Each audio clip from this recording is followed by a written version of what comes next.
বাজান, আমার সাথে ভাত খাওয়াবেন, আল্লাহ আপনার মঙ্গল করবো। হই মিয়াচরান খাইতে আইছি হোটেলের ভিতর ভিক্ষা চাইতে আয় পড়ছে। তখন লাগে কি খায়া শান্তি পাবো না? সকালেও খাইতে পারি নাই, দুপুরে খাইতে আইছি তাও আয় পড়ছস। সরেন তে যাহা দিকে। বাবা এমন করেন কে? কি যাই পেটটা আমার জ্বলতে আছে। এই বেটা এত সুন্দর একটা শরীর ভিক্ষা করতে শরম করে না জানতে? তুই আমার সামনে তো যা তো নাই, তোর গায়ে হাত তুলতে বাধ্য হমু। এন দাঁড়া থাকলে ওইটার ডাক ডাক হাত ধরে বার করে দিমু। কোথা থেকে যে এই ভিখারি গুলো আসে খাওয়ার টাইমে খাওয়ার রুচি নষ্ট করে দেয়। এই দিক দিয়ে একটা বাবা খাইতেছে, এর কাছে ছায়া দেখি। আমি 3 দিন ধরে কিছু খাই না, আমার কটা ভাত খাইতে দিবা? চাচা, আপনারা তো দেখ কেমন হইতাছে, 3-4 দিন ধরে আপনি কিছু খান নাই। আচ্ছা চাচা, আপনি এক কাজ করেন, আপনি ওইখানে বসেন, আমি আপনার জন্য খাবার অর্ডার দিতেছি। আচ্ছা বাবা ঠিক আছে, আমি বইতাছি।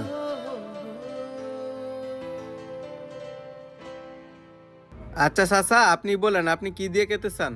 আজকে আপনি যা খেতে চান আমি আপনাকে তাই খাওয়াবো। আমার তো কাচ্চি খাইতে ইচ্ছা করতেছে, উনি তো খিচুড়ি খাইতেছে, আমি কি করে চাই কাচ্চি?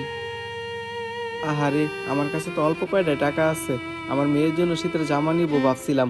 এই লোকটারা যদি খাওয়াই তাহলে তার জামা কিনা হবে না। বাবা মনে মনে কি ভাবতাছো? কই চাচা, কিছু ভাবতাছি না তো।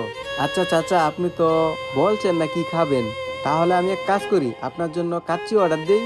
কাচ্চি খাইলে অনেক টাকা খরচ হয়ে যাবে, যেভাবেই হোক কথাটা ঘুরাই নিতে হবে। চাচা কি ভাবতেছেন বলেন? বাবা আমি তো কাচ্চি খাই না, তুমি যেটা যা খাইতেছো আমার ওইটাই দাও। ও আচ্ছা চাচা, আপনি যেহেতু কাচ্চি খান না, তাহলে আমি তো খিচুড়ি খাইতাছি, আপনার জন্য একটা খিচুড়ি অর্ডার দিই।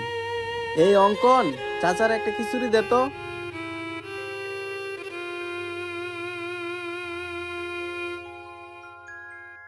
চাচা, এই খিচুড়িটা এই মুরগি দিয়া পেট ভরে আপনি খান, খাইয়া আমার জন্য একটু দোয়া কইরেন।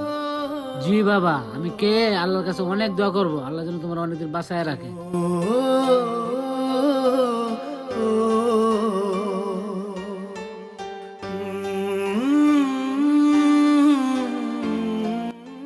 ছোট লোক ফকিনি ফকিনি রে খাওয়াইতেছে, জাগা আমি আমার খাওয়ান খা।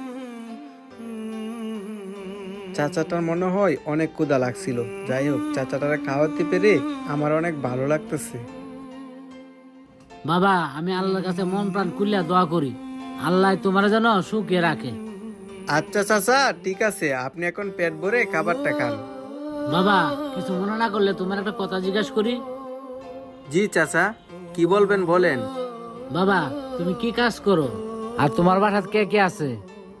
চাচা, আপনারে কি বলবো, এই পৃথিবীতে আমার আপন বলতে আর কেউ নেই। আমি একটা বিয়ে করছিলাম, একটা মেয়ের সন্তানও হয়েছিল, তারপর আমার বউটা আবার মারা গেছে।